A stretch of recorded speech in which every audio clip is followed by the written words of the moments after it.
আসসালামু আলাইকুম everyone, welcome to my channel Enjoy Life. আশা করি আপনারা সবাই অনেক ভালো আছেন। এই রমজানে আরও একটি ভিডিও নিয়ে চলে এসেছি। পেঁয়াজ ও বেগুনি, তার থেকেও মজার একটা জিনিস সবজি পকোড়া।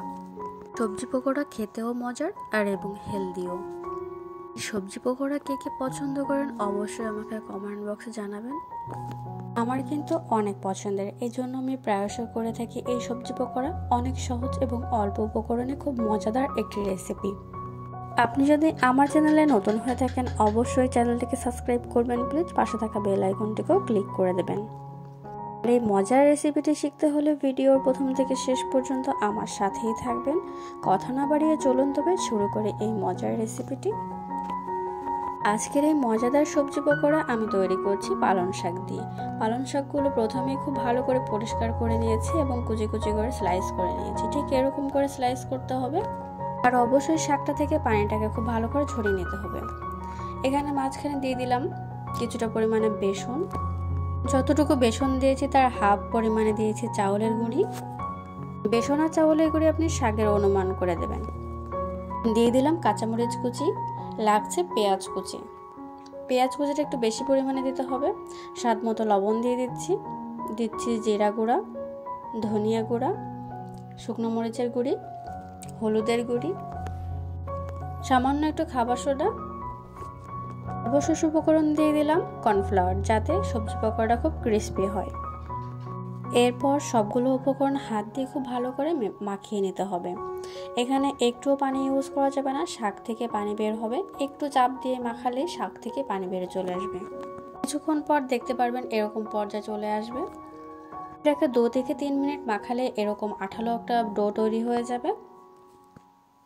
আর সবজি পকোড়ার ডো এরকম আঠালো হলে সব থেকে ভালো হয়। সবজি পকোড়াগুলো খুব ক্রিস্পি হয় এরকম হলে। ঠিক এরকম একটা ডো তৈরি করে নেবেন।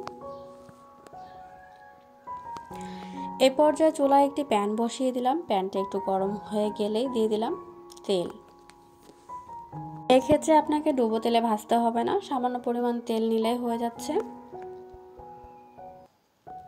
এরপর সবজি পকোড়া থেকে একটুখানি ডো হাতে নিলাম এবং এরকম চ্যাপটা করে নিলাম। আপনি এভাবে করতে পারেন বা যেভাবে ইচ্ছা সেভাবে শেপটা দিয়ে নিতে পারেন। এরকম ছোট ছোট শেপ করে নিচ্ছি গোল গোল করে। এবার প্রত্যেকটা শেপ আমি আস্তে করে দিয়েছি তেলের মাঝে ছেড়ে। এভাবে করে সবগুলো পকোড়া তৈরি করে নিতে হবে। আর আপনি চাইলে সবগুলো পকোড়া আগে থেকে তৈরি করে নিতে পারেন। আশা করি আমার চ্যানেলের ভিডিওগুলো আপনাদের অনেক ভালো লাগে। আর যদি ভালো লেগে থাকে অবশ্যই লাইক, কমেন্ট, শেয়ার করবেন প্লিজ। আর এই পকোড়াগুলো একবার হলেও বাসায় তৈরি করে খাবেন, তাহলে বুঝতে পারবেন যে কতটা মজার ছিল এগুলো দেখতে যতটা সুন্দর তার থেকে বেশি মজার হয় খেতে। প্লিজ একবার হলেও বাসায় তৈরি করবেন আর আমাকে কমেন্ট বক্সে জানাবেন কেমন হয়েছিল আপনার সবজি পকোড়া। পকোড়ার এক পাশগুলো হয়ে গেছে, এজন্য অন্য পাশটা আমি উল্টে দিচ্ছি।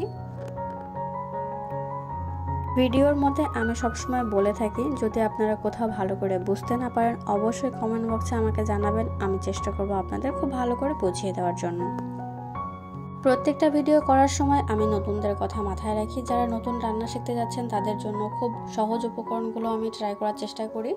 তো অল্প উপকরণ দিয়ে আপনারা সবকিছু খুব সহজভাবে করে ফেলতে পারেন।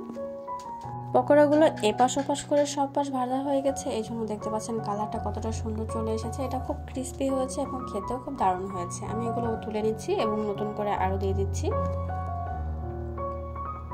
এভাবে একই পদ্ধতিতে আমি সবগুলো পকোড়া ভেজে নিচ্ছি।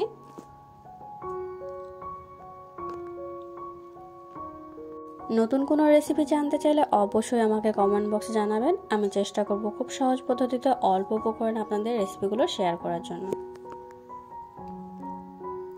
একে একে সবগুলো পকোড়া তৈরি করা হয়ে গেছে, দেখতে পাচ্ছেন পকোড়াগুলোর কালার কিন্তু দারুণ এসেছে।